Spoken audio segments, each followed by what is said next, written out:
Presento, mejor no, vuelvo a presentar a Luz Mestre, ya la conocéis, profesora de Filosofía del Derecho de Valencia, a la Universidad de Valencia, y que ha estado estudiando, lleva un tiempo estudiando precisamente el tema que hoy la trae aquí con nosotros, que es la diferencia que ya sacada a relucir Encarna y también más antes, entre prostitución y trata, ¿no? El tema prostitución, trata, tráfico, no sé, me imagino que vas a meter en esos conceptos. Sí, sí, vale. Y bueno, dejo con ella. Pásame el otro, ¿no? Sí. Bueno, hola de nuevo, tal, todo esto.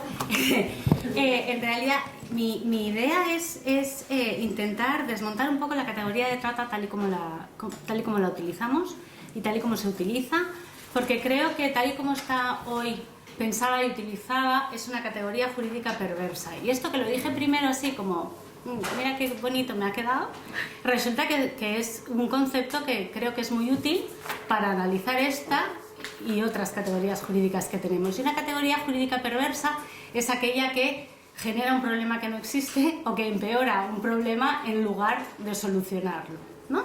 Y la trata creo que es perfecta para ilustrar esta idea de que una categoría jurídica puede ser perversa, porque está construida sobre una serie de asunciones erróneas que han sido construidas dentro de un esquema de cruzada moral, ¿no?, en la que hay que abolir ¿no? O sea, que entra dentro de esta retórica del abolicionismo. Una cruzada moral es un tipo particular de lucha, si queréis, ¿no?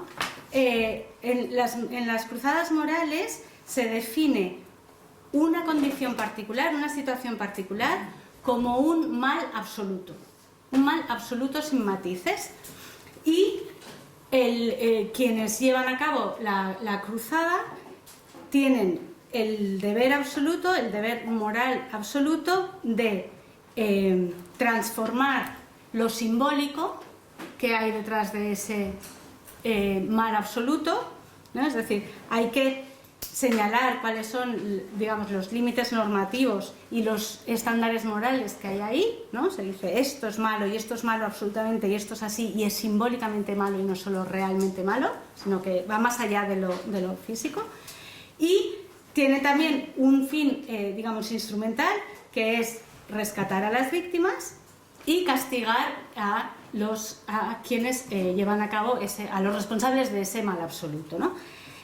Normalmente las cruzadas morales se apoyan en historias de terror, ¿no? Además, en elegir una única historia, un único relato como el definitorio de toda la realidad, sin matices. Eso es lo que tenemos que mirar. Esta versión de la historia es la que tenemos que mirar. Se dice que es un problema absolutamente desorbitado, enorme, descomunal, tremendo, que va en aumento, que está en todos lados, que es la mayor industria, ¿no? Todo sin que tengamos datos que evidencien ni ese crecimiento ni esa realidad, ¿no? O sea, presentan una realidad que no es contrastable. Y quien está detrás de la cruzada moral presenta todos estos argumentos y todos estos debates como verdades absolutas. No hay zonas grises, no hay posibilidad de debate, ¿no? No hay posibilidad de diálogo. Entonces yo creo que podríamos poner la prostitución ahí también, pero desde luego la trata entra en esta, ¿no? Y de hecho siempre decimos, en algo en lo que estamos de acuerdo es en luchar contra la trata, ¿no? En algo en lo que estamos de acuerdo todas las feministas es en la lucha contra la trata.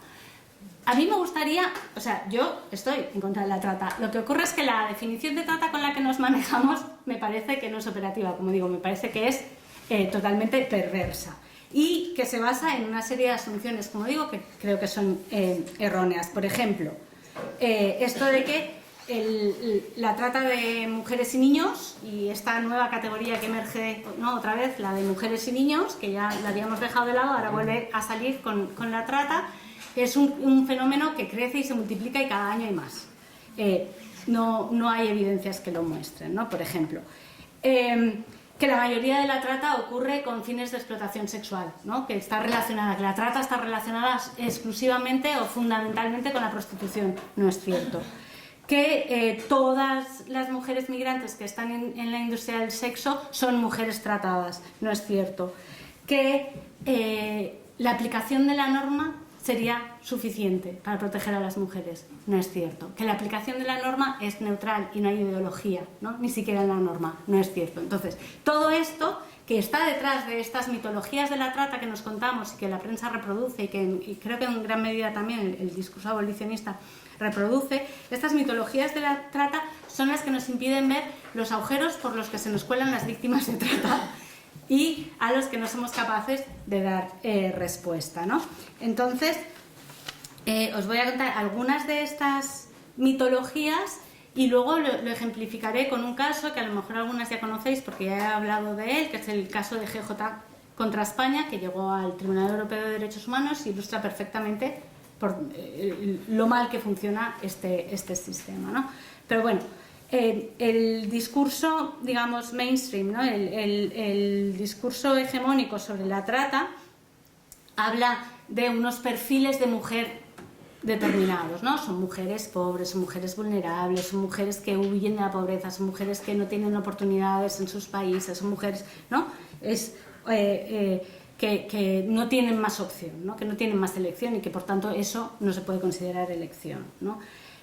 La pobreza y la falta de oportunidades es lo que hay detrás de la trata, ¿no? La política pública entonces tiene que ser de rescate de esas mujeres que en realidad no quieren estar ahí, ¿no? Y de ofrecer otra respuesta para ella. Pero el responsable de todo esto es el tratante, es la red mafiosa que hay detrás de la trata. Frente a eso yo creo que hay que empezar a ver que muchas mujeres que han sido víctimas de trata en realidad eran mujeres educadas. Por ejemplo, en el caso de Randstad contra Rusia y Chipre, el paradigmático de la trata ante el Tribunal Europeo de Derechos Humanos, se trataba de una niña, o sea, de una chica muy joven, y era una chica de clase media y tenía educación. O sea, no era una persona desarrapada, ¿no? Que es como nos lo quieren plantear. Era una persona que había hecho una elección. En segundo lugar, no había ahí un tratante claramente, ella había entrado con un visado laboral. Entonces ahí quién había hecho la captación. El Estado había hecho la captación a través de un contrato de trabajo que luego resultaba que no era el contrato de trabajo y el visado de trabajo que ella esperaba. Yo creo que tenemos que empezar a decir creo que tenemos que empezar a señalar que el problema está en que las sociedades capitalistas y el centro del sistema mundo lo que exige son trabajos mal remunerados y trabajos en malas condiciones, sean de que sean. Es decir, a lo que nos prestamos es a la explotación sistemática de los otros, ¿no? Y ahí entra también el trabajo sexual. Pero bueno, todas estas mitologías voy a intentar un poco ir destapándolas para también ir señalando cuáles son las responsabilidades estatales en toda esta configuración, porque parece que son solo los mafiosos los malos, ¿no? Y no cómo está pensado y cómo está estructurado el Estado y las políticas que tenemos. Bueno, según la normativa internacional relevante, os cuento cuál es la definición de trata, porque creo que esto también es importante.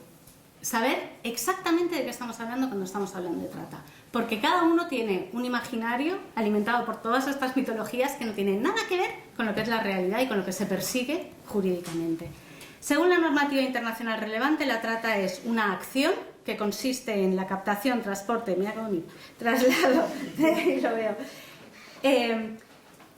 traslado, acogida o recepción de personas, ¿vale?, que se hace mediante una forma específica, que es recurriendo a la amenaza o al uso de la fuerza u otras formas de coacción, rapto, fraude, engaño, abuso de poder o de una situación de vulnerabilidad, la concesión o recepción de pagos o beneficios para obtener consentimiento de una persona que tenga autoridad sobre otra, ¿vale?, el medio, con fines de explotación sexual, con fines de explotación de la prostitución ajena u otras formas de explotación sexual, los trabajos o servicios forzados, la esclavitud o las prácticas análogas a la esclavitud, la servidumbre o la extracción de órganos. ¿vale? Es decir, hay 3 elementos, pero lo que se persigue es la acción. Es la acción del traslado, captación, transporte. Eso es lo que se persigue, no la explotación, no el fin de explotación, ni la fuerza que se ejerce sobre las personas. Y esto, que leyendo se ve tan claramente, es lo que nos confunde, porque todos pensamos que lo que se castiga es la explotación y la fuerza, y lo que se castiga es el transporte, ¿vale? Entonces voy a intentar jugar un poco con esos 3 elementos para que veamos cuál es el problema que hay ahí. Y lo hago a través de GJ. GJ es una mujer nigeriana que llega a España en 2006 y solicita asilo una primera vez por persecución religiosa. Estando la decisión pendiente, se emite en 2007 una orden de expulsión, ¿vale? Porque ella no tiene los papeles en regla. En 2009 se rechaza la solicitud de asilo y en 2010 se interna en un CIE. Estando en el centro de internamiento, ella vuelve a pedir asilo y dice: soy víctima de trata. Y entonces le dicen: sí, hombre, que ya ahora nos la quieres meter. No, ahora esto es mentira, porque tú ya nos has dicho que era por otra cosa tu solicitud de asilo. Ella cuenta que cuando mueren sus padres, V, que es un amigo de su padre, la ayuda a huir de su país, que es un país que está en guerra y que está mal. A sus padres los matan y ella sale por pies, y que cuando llegan a España, V la fuerza a prostituirse para devolverle el dinero que le ha prestado para hacer el viaje, ¿no? Y durante el tiempo en que ella es forzada a ejercer la prostitución, se queda embarazada, y aunque ella quiere mantener el niño, V la obliga a abortar. Y cuando iba a la clínica para abortar, la policía la detiene y le dice: tú no tienes los papeles, vámonos al CIE porque a ti te tengo que expulsar. Y ese es el íter, ¿no? Entonces, cuando ella ahí dice: no, es que yo soy víctima de trata, a mí no me pueden devolver a mi país, y además tengo miedo. El órgano administrativo de turno dice: no, yo ya te he denegado una solicitud de asilo, ahora no me cambies los motivos que hay aquí, ¿no? Esto no lo acepto, no puede ser cierto. Aunque el ACNUR apoya la solicitud de GJ, aunque Proyecto Esperanza apoya la solicitud de asilo, aunque se incoa un procedimiento contencioso administrativo, ya llevamos 3, solicitando la suspensión de la orden de expulsión, y aunque hasta el defensor del pueblo de Madrid dice: ojo, que tenéis una víctima de trata en el CIE que está pendiente de expulsión, 4 veces se pidió al Estado que frenara la orden de expulsión. Una 5ª vez Women's Link dice: no, es víctima de trata, entonces voy a iniciar el procedimiento de protección específico de víctimas de trata. 5 veces a GJ se la expulsa antes de que se conteste ninguna de estas resoluciones. Eso es la realidad de la trata en este país. Esa es la realidad de la trata en este país. Entonces, ahí hay muchas cosas que trabajar. Tendríamos que ver también si el hecho de que se regule tan mal y haya tan poca protección de derechos cuando se trata de algo que afecta mayoritariamente a mujeres, si eso no sería per se un caso de discriminación, ¿no? Por razón de sexo a la manera de Opus. Pero bueno, cuando llega al Tribunal Europeo de Derechos Humanos, el tribunal dijo que no podía entrar a mirar el caso porque no tenían la orden de representación, ¿no? GJ no había dicho que su caso podía llegar hasta el tribunal, imaginaos, ¿no? ¿Por qué lo deniegan? Pero bueno, el caso paradigmático, como os decía, cuando llega al Tribunal Europeo de Derechos Humanos, lo que esperamos es que se active el artículo 4, ¿vale? El artículo 4 es el que prohíbe la esclavitud. La esclavitud, es decir, desde el Tribunal Europeo de Derechos Humanos, la mirada que se tiene sobre la trata, en principio es de esclavitud. Y el primer caso ever, ¿no? El primer caso en absoluto es el caso de Siliadin contra Francia, que es único y absoluto y que ya luego nunca más se ha vuelto a mencionar desde ahí, que es un caso de esclavitud doméstica, bueno, de servidumbre doméstica, dicen, ¿no? Y dice el Tribunal Europeo: es que Francia no tiene un delito, no está recogido en el Código Penal la prohibición de explotación o de esclavitud o de servidumbre, ¿no? Y ese es un problema. Y nosotros tampoco lo tenemos. Ya veríamos cómo lo haríamos, ¿no? Pero nosotros no lo tenemos. Porque lo que nos importa es la captación. Lo que preocupa es la captación, no la explotación. Bueno, entonces en el caso paradigmático de trata, en el Tribunal Europeo de Derechos Humanos, es el caso Randstad que os contaba de la niña, esta jovencita. Y ahí el Tribunal Europeo de Derechos Humanos dice que a partir del artículo 4, es decir, derivados del artículo 4, los Estados tienen 3 obligaciones respecto de la trata. Primero, desarrollar un marco jurídico administrativo apropiado para combatir la trata. Segundo, tomar medidas de protección para las víctimas o posibles víctimas desde el momento en que tenga noticia de ello. Y 3, investigar de oficio la trata cuando alguien diga que ha habido una situación de trata. Claro, si lo piensas, todo eso se vulneró en GJ, ¿no? Claramente, ahí ni hubo investigación ni hubo nada, ¿no? Este ha sido el marco a partir del cual el Tribunal Europeo de Derechos Humanos ha ido evaluando todos los casos de trata que ha tenido. El único que vale la pena mencionar es Randstad, porque siempre, sistemáticamente, el tribunal dice, ah, bueno, no, aquí no ha habido responsabilidad estatal. Ah, no, claro, esto es creciente, pero no encuentro la manera de proteger a nadie. Por ejemplo, en el caso de LE contra Grecia, el tribunal concluye que Grecia había desarrollado un marco apropiado de protección, aunque tardó 9 meses en reconocer a LE como víctima de trata. En VF contra Francia, el tribunal dice, es verdad, VF era víctima de trata, pero el Estado no lo sabía ni pudo saberlo, con lo cual no incumplió su obligación. Entonces, nos encontramos con un montón de decisiones en las que se dice, en realidad, ¿no? O sea, y en España lo mismo, ¿no? O sea, nosotros no somos capaces de identificar a las víctimas de trata con agilidad suficiente, ¿no? Para identificarlas. ¿Por qué? Porque solo la Policía Nacional puede identificar a las víctimas de trata y la Policía Nacional es quien identifica a los migrantes en situación irregular. Entonces, ¿yo a qué me dedico? A perseguir al malo. ¿El malo quién es? El delincuente, ¿no? El migrante irregular.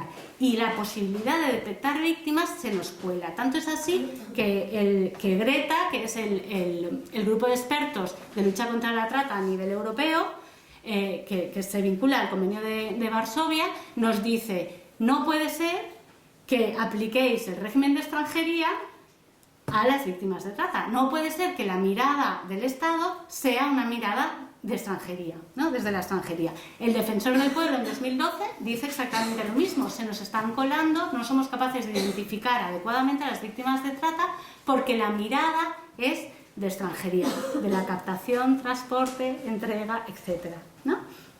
Entonces, lo que el Tribunal Europeo de Derechos Humanos trata como problemas, concretos de personitas concretas, ¿no? En Grecia tuvo mala suerte, tardaron 9 meses. En Francia tuvo mala suerte, no le identificaron. En España tuvo mala suerte, 4 veces le dijeron ojo, ojo, pero mira, no lo oyó. El Estado tuvo mala suerte también en GJ. Es decir, siempre el sistema funciona, pero todas se nos cuelan, ¿no? Entonces yo creo que lo que se identificó como errores judiciales concretos o errores de un sistema concreto, en realidad son errores de planteamiento porque todos esos países condicionan el reconocimiento de la víctima de trata a la colaboración con la policía. Mientras tengamos un sistema que exige la colaboración con la policía para desarticular se nos van a colar todas las víctimas por estas rendijas. Entonces, esta explicación para contaros, o sea, para intentar enumerar cuáles son las 4 rendijas por las que yo creo que se nos cuela, que tiene que ver con esta narrativa y con esta mitología de la trata, que no es lo que está ocurriendo en la realidad, ¿no? O sea, como el discurso abolicionista y el discurso sobre la trata en general nos impide trabajar efectivamente porque hay 4 agujeros gordos por donde se nos van colando. Primero es que reducimos toda la trata a la trata con fines de explotación sexual y al eje de dominio del sexo. Esa reducción, entonces, nos traslada el debate al terreno de la regularización del trabajo sexual, sí o no, y se acabó, ¿no? Ya no discutimos más, ahí nos quedamos, ahí nos enrocamos y ahí conflictuamos. No nos centramos en la conceptualización y en la lucha contra el trabajo forzado, la servidumbre y la esclavitud, o las formas actuales de explotación que el sistema global capitalista permite y promueve. O sea, la crítica al sistema no está, solo está la crítica a la regulación o no regulación del trabajo sexual, ¿no? No hablamos de la desregularización y la precarización, que en general tienen un montón de trabajos y todos los trabajos, ¿no? A partir de la crisis aquí. En eso no entramos, ¿no? Y sobre todo los feminizados. Entonces, a pesar, como os decía, de que el primer caso que el Tribunal Europeo de Derechos Humanos ve relacionado con el artículo 4 es un caso de trabajo doméstico, nosotros seguimos pensando que la trata tiene que ver con la prostitución, ¿no? Y no con la explotación laboral y no con la explotación que hacemos de la gente que viene de otros lugares, ¿no? Porque esta sociedad se basa en esa explotación de los recursos vitales de otros países y de otras personas que vemos como otros, ¿no? Entonces, ahora mismo hay 2 casos más tratados en el Tribunal Europeo de Derechos Humanos que no tienen que ver con trabajo sexual, ¿no? Hay uno en Austria, que es trabajo doméstico, y hay uno en Grecia sobre trabajo agrícola, donde también se da muchísima trata, y el ejemplo que tenemos, que luego también hablaré, es el de las trabajadoras de la fresa de Huelva, que nadie conceptualiza como trata, y eso es trata, y ahí hay explotación sexual también, y ahí hay de todo.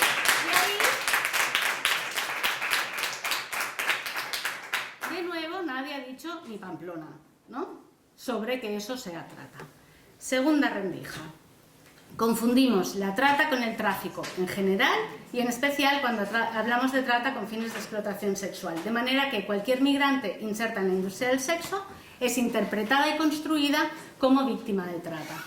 Este enfoque lo que hace es, esta confusión lo que hace es desplazar el problema a la necesidad de reforzar las fronteras, ¿no? Entonces refuerza y damos argumentos para una política migratoria más restrictiva, todavía cuando ya sabemos que la restricción y el endurecimiento de las políticas migratorias lo que hace es perjudicar a los migrantes que quieren venir y desproteger todavía más a aquellas personas que están intentando llegar a, ¿no?, que han hecho una elección vital de venir aquí sin pedir permiso o pidiéndolo, ¿no? Que también esto de que nos tengan siempre que pedir permiso todos para todo es un poco fuerte como sociedad, ¿no?, que pretendamos eso. Entonces, partimos, como decía, de que la trata afecta a grupos y personas vulnerables y no analizamos la responsabilidad estatal en la creación de las condiciones de vulnerabilidad de esas personas. ¿Qué es lo que me hace vulnerable? Que yo tenga que ir de manera ilegal, cruzando y buscándome la vida. Eso es lo que nos hace vulnerables. Sí, termino. Entonces, hay que hablar de las trabas institucionales y del sistema que pone a determinadas personas en una posición de vulnerabilidad porque no pueden protegerse de los abusos de otras, ¿no? Porque no tienen los derechos y los instrumentos jurídicos para protegerse de otras. 3, que tiene que ver con esto. Eludimos la responsabilidad estatal en la organización de la movilidad humana irregular. Los actores de la trata siempre son grupos criminales que pueden ser desarticulados por la policía, ¿no?, y las fuerzas de seguridad del Estado, víctimas desamparadas que pertenecen a grupos vulnerables per se, porque son mujeres de otros países, entonces ya está, hasta ahí construimos la víctima. Otros actores que son clientes, ¿no?, proxenetas, tal. Pero el Estado no aparece. En el relato el Estado no aparece. Entonces, ignoramos la organización y la autonomía de las migraciones internacionales, les damos un poder a las redes que no tienen, a las mafias que no tienen, ¿no?, de decidir la vida y tal, no sé cuántos, y cómo se entra y se sale de un Estado, negamos la responsabilidad que tiene el Estado en la creación de determinados mecanismos que regulan la movilidad humana regular e irregular. El sistema migratorio necesita de la irregularidad y es creada por este Estado y por esta sociedad esa necesidad. Y se retroalimenta. Entonces, si no señalamos la responsabilidad estatal en eso, estamos haciendo un flaco favor a las mujeres, ¿no? Además, la narrativa de muchas mujeres, y aquí lo de la fresa otra vez vuelve a estar. La fresa son contratos especiales, están controlados por el Estado, y el Estado dice: quiero solo mujeres vulnerables, mujeres con hijos, con dependientes, que tengan que volver, las voy a poner en el campo a trabajar, no voy a controlar absolutamente ni las condiciones de trabajo, ni las condiciones de vivienda, ni la relación con el manijero, ni nada, no me importa nada. Lo que quiero es que vengan, explotarlas al máximo posible los 3 meses que están y que se vuelvan por donde han venido. Eso es trata. Entonces, Si todo eso lo ignoramos, no estamos entendiendo lo que está pasando y las vulneraciones de derechos de las mujeres que están ahí. Cuarta rendija, y con esto termino. Importa más el discurso que la acción. Importa más la retórica. Hemos entrado en el bucle y vamos a discutir, pero no bajamos a la realidad, no bajamos a ver cuáles serían las respuestas concretas, no bajamos a ver cuáles serían los remedios. En lugar de prevenir los abusos, esta retórica y este sistema lo que hace es proporcionar legitimidad, como decía Encarna, a un sistema que produce y reproduce todos esos abusos de derechos que tienen que ver con las mujeres y con otros seres que son actualmente explotados.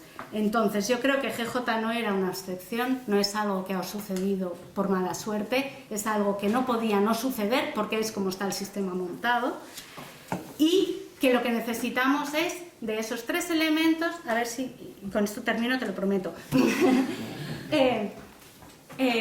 Hay tres elementos: la acción, el medio y el fin, ¿vale? El discurso general dice que esto es una relación transitiva, ¿vale? Que sí, claro. Que si hay transporte y hay sexo, hay necesariamente trata, ¿no? Con fines de explotación sexual. Y eso yo creo que no lo tenemos que entender así. Creo que eso es lo que hay que romper. Yo creo que si hay captación y hay fuerza, hay trata. Si hay fuerza y hay sexo, hay explotación sexual o esclavitud sexual. Y si hay captación sin fuerza, aunque haya sexo, no hay nada, no hay nada. Y ya está. No puede ser que entendamos que si hay captación y hay sexo, hay violencia y por tanto trata. Entonces, o empezamos a desmontar y articularlo desde ahí, o seguirán colándose todas las mujeres por los agujeros que hemos creado en este sistema. Y ya.